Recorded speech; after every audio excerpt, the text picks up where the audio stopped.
at my dad's will reading. My cousin Derek laughed and said, I already took the money and spent it. Good luck getting anything. But the lawyer, Mr. Grant, just smiled and slid a folder across the table. You might want to read this first, he said. Derek's smile disappeared as he started reading. I had a bad feeling when I walked into the law office. The air felt heavy, like something bad was about to happen. I sat down at the long table, my hands clenched in my lap. My dad and I didn't have the best relationship, but I was there to hear his will out of respect. Derek was already there, looking way too confident. He was wearing fancy clothes and an expensive watch. Derek never had money, so something was definitely off. Mr. Grant cleared his throat. Thank you for coming. As you know, Mr. Porter's estate will be divided as per his wishes. Any questions before we begin? I stayed quiet, but Derek just said, nah, let's get this over with. He looked like he was holding back a laugh. Mr. Grant read the will. My dad had left money, property, and other things to both me and Derek, but as he kept reading, Derek's grin grew bigger. Then came the shocker. The inheritance, which was held in a trust, was already given to Derek 6 months before Mr. Porter's death, as he requested. What? I said, feeling sick. Derek burst out laughing. Yeah, I already got the money and spent it. Good luck getting anything.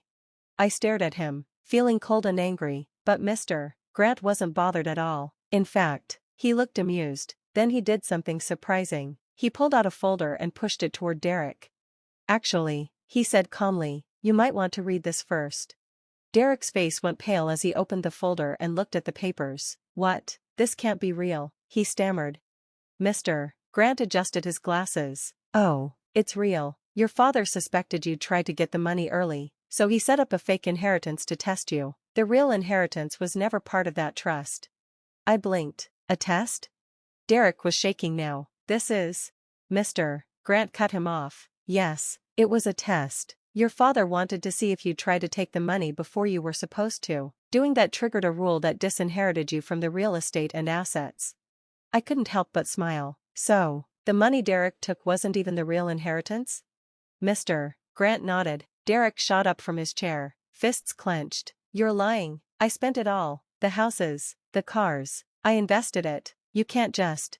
Mr. Grant calmly slid another document across the table. Actually, we can. That's a court order freezing everything left from the stolen trust.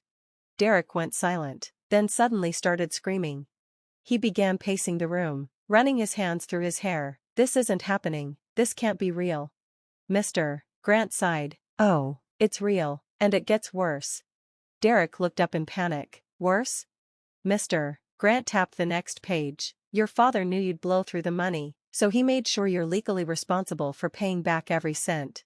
Derek collapsed back into his chair, breathing hard. I can't. There's nothing left. That's unfortunate, Mr. Grant said coldly, but we're prepared to go after everything you have. Your father made sure of it. Derek clenched his jaw. You can't get blood from a stone. Mr. Grant raised an eyebrow. You can if the stone committed fraud. I couldn't help but feel satisfied. Derek tried to cheat my dad and ended up ruining himself. He had played himself, and I didn't have to do a thing. Derek's breathing was shaky. I have a house, a car, but... Mr. Grant raised a hand. Not anymore. Derek froze. Mr. Grant gave a cold smile. Everything you bought with that money will be sold to pay off the debt. You won't have a single penny left. Derek looked completely broken. His hands were shaking as he realized how badly he had messed up. And me? I just sat there and watched. This was the best day of my life. I watched Derek's world fall apart right in front of me. His face was pale. His breathing was uneven. He thought he had won, but he was the joke all along. And the best part? He did it to himself. Mr. Grant started packing up his papers, ignoring Derek's meltdown. You can review the documents with your own lawyer, he said, but I suggest not wasting time. The court orders take effect right away. Derek's eyes darted around like a trapped animal. No, no, no. This is fraud. He pointed at me. You set me up. This can't be real. I chuckled. Oh, it's real. Derek shot up from his chair, nearly knocking it over. I'll fight this. I'll sue. This is a scam. You can't just take my money. Mr. Grant looked bored. It was never your money, Derek. It was a trust you stole from your own uncle. And now, you're facing the consequences. I expected Derek to lose his temper and start screaming, but instead, he did something worse. He smiled, a creepy, twisted smile. "You think I'll just let this happen?" he said softly. "You think I don't have options?" I tensed up. Mr. Grant's grip tightened slightly on his briefcase, but he didn't show any fear. Derek leaned forward, his voice low. "Here's the deal. You call this off, and I'll make sure nothing bad happens." Silence. Then Mr. Grant shook his head. Threats. That's always a desperate man's last move." Derek's grin vanished. Mr. Grant stared him down. "I suggest you watch your words, Derek, because if you think you're in trouble now, just wait until the law gets involved." Derek sank back into his chair, his face twisted with anger. Then Mr. Grant looked at me. "There's one more thing."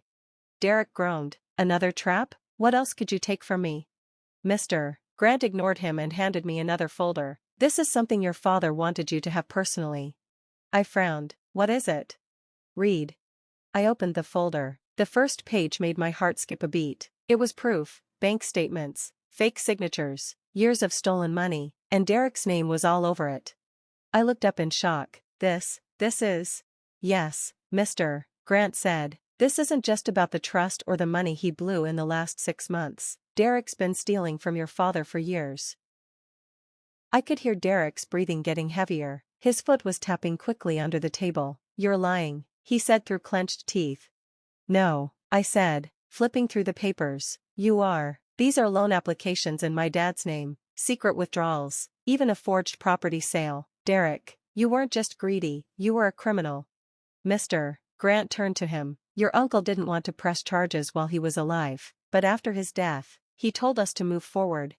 Derek looked like he was about to be sick. I closed the folder, my mind racing. "So, what happens now?" Mr. Grant sighed. "Well, that depends." He turned back to Derek. "If you cooperate, we might settle this civilly, but if you fight, we'll pursue full legal action, including criminal charges." Derek's mouth opened, then closed. He knew he was trapped. I thought that was the end, but then Derek did something I didn't expect. 3 days later, Derek disappeared. No calls, no emails, no trace of him. At first, I thought he was just hiding, but then I got a call from Mr. Grant. "We have a problem," he said. My stomach dropped. "What kind of problem?" "The kind that involves fake passports and trying to run away." I sat up. "You're kidding." "I wish I was." Mr. Grant sighed. "Derek bought a one-way ticket to Argentina. He's trying to escape." I felt a slow burn of anger. "Did he make it?" There was a pause. Then Mr. Grant chuckled. "No, he got caught at the airport." I nearly fell off my chair laughing. Derek was arrested at the airport with a fake passport, a suitcase full of cash, and a very expensive watch he didn't own anymore. Faking your identity while being investigated for financial crimes? Bad idea. And just like that, Derek went from a cocky con artist to a wanted fugitive. The court seized everything: his house, his cars, his bank accounts, even his personal stuff was sold to pay his debts. And me? I got everything my dad wanted me to have. Derek didn't give up easily. He spent months fighting the case, but there was too much evidence. In the end, the law caught up to him. He was convicted of fraud, theft, and attempted identity fraud. His sentence? 15 years. I visited him once, just once. He looked different, thinner, paler. The arrogance was gone, replaced by something broken. "You happy?" he spat through the glass. I thought about it for a second, then smiled. "Yes," and I walked away. After Derek was convicted, I thought it was all over. I had won. I got my father's estate, his money, his business. Derek was in prison, with nothing left. I was finally free of him. Or so I thought. 6 months after Derek's sentencing, I got a letter, not an email, but a real, handwritten letter. It was from Derek. I almost threw it away, but curiosity got the best of me. The letter was short, and it scared me. "You think this is over? I have friends. You took everything from me. Now, I'm taking something from you." No signature, just that one chilling sentence. I read it twice, my heart racing. It wasn't just anger, it was a threat. I locked all my doors that night. At first, nothing happened. Weeks passed, then months. I started to think maybe Derek was bluffing, until the break-in.